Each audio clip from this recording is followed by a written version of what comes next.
თეიმურაზ არჩაიას სახელობის ტურნირი ბალხის ჰოკეიში ქუთაისში 31 მაისს გაიხსნა. მაშინ მონაწილეობას იღებდნენ ვაჟთა და გოგონათა გუნდების საქართველოს სხვადასხვა რეგიონიდან. თეიმურაზ არჩაიას სახელობის გარდამავალი თასი გამარჯვებულ გუნდებს გადაეცათ. პირველი ადგილი როგორც ვაჟებში, ასევე გოგონებში ქუთაისელმა სპორტსმენებმა დაიკავეს, ხოლო მეორე და მესამე ადგილები აჭარის, აბაშისა და ლანჩხუთის გუნდებმა გადაინაწილეს. ტურნირი ტრადიციულია და მე-12-ად გაიმართა.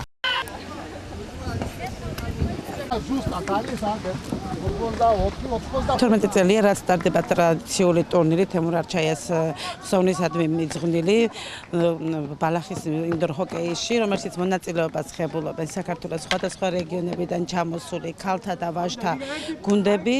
ტურნირი საკმაოდ საინტერესო არის, ყოველწლიურად იზრდება მონაწილეთა პროფესიონალიზმი და მათი მომზადების დონე და საერთოდ ეს სპორტის სახეობა ერთ-ერთი პრიორიტეტული სახეობათაგანია და იმედია თავიანთ სიტყვას ჩვენი სპორტსმენები საერთაშორისო არენებზეც იტყვიან.